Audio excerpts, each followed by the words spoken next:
नमस्कार, घटना चक्र बुक वीडियो के इस शैक्षणिक मंच पर आपका स्वागत है। हमारा उद्देश्य है ज्ञान को सरल, स्पष्ट और सुलभ रूप में आप तक पहुंचाना।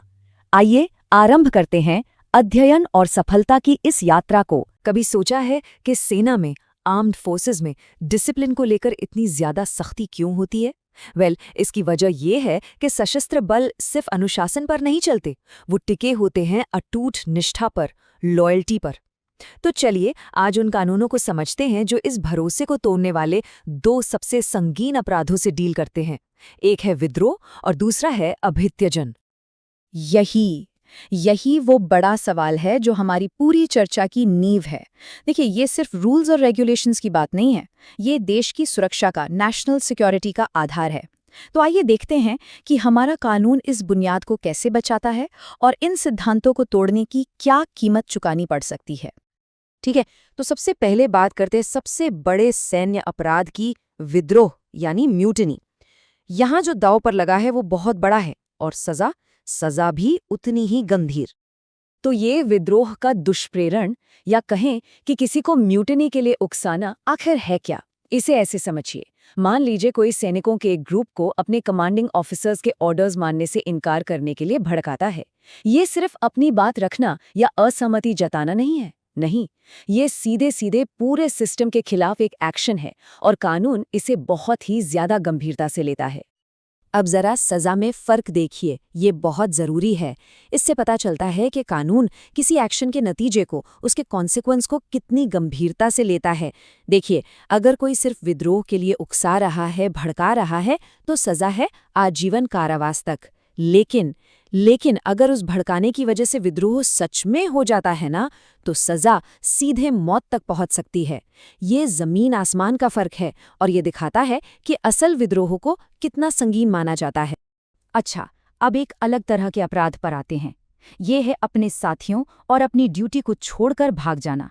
कानून की भाषा में इसे कहते हैं अभृत्यजन या डिजर्शन। हाँ, ये विद्रोह से अलग है, लेकिन फिर भी एक बहुत ही गंभीर अपराध है। इसका मतलब बड़ा सीधा है।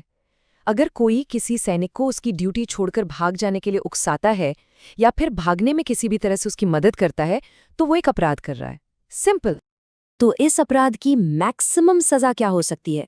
सिर्फ 2 साल? याद है ना, विद्रोह के लिए तो मौत की सजा तक का प्रोविजन था। ये जो इतना बड़ा अंतर है, ये हमें साफ साफ बताता है कि कानून इन दोनों अपराधों को कितने अलग तराजू में तौलता है।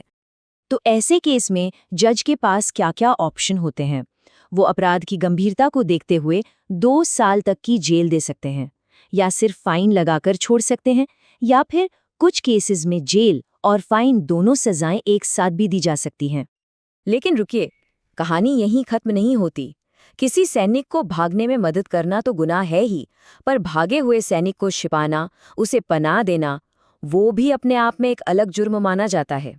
किसी को इस अपराध का दोषी ठहराने के लिए 3 बातें साबित करनी होती हैं। पहली, कि सैनिक सच में भागा हुआ है। दूसरी, कि मदद करने वाले को ये बात पता थी। और तीसरी, ये सब जानते हुए भी उसने उसे पनाह दी, उसे छिपाया। अगर ये तीनों शर्तें पूरी हो जाती हैं, तो ये कानूनन एक सजा के लायक अपराध है। और यहाँ कानून का मैसेज बिल्कुल क्लियर है। किसी भगोड़े सैनिक की मदद करना उतना ही गंभीर है जितना उसे भागने के लिए उकसाना। सजा एकदम सेम है। मतलब अगर कोई एक भगोड़े की मदद करता है तो वो भी उतना ही दोषी है। चलिए बातें हैं इस कानून के सबसे दिलचस्प और शायद सबसे हैरान करने वाले हिस्से पर। एक ऐसी सिचुएशन है जहां ये इतना सख्त कानून भी लागू नहीं होता। ये कानून में एक बहुत ही असाधारण और कह सकते हैं मानवीय एक्सेप्शन है। कानून ये मानता है कि एक पत्नी का अपने पति के प्रति जो कर्तव्य है, वो शायद देश के प्रति उसके पति के कर्तव्य से अलग हो सकता है। इसीलिए अगर कोई पत्नी अपने भगोड़े पति को पनाह देती है, तो उसे इस अपराध का दोषी नहीं माना जाएगा। और हम आपको इसी एक सवाल के साथ छोड़कर जा रहे हैं। ये सोचने पर मजबूर करता है कि आखिर कानून कहाँ एक लाइन खींचता है, देश के प्रति ड्यूटी और इंसानी रिश्तों के बीच। ये जो एक छूट है, ये हमें कानून के उस मानवीय पहलू की याद दिलाती है जो कभी-कभी सख्त नियमों से भी ऊपर उठकर रिश्तों की उलझनों को समझता है।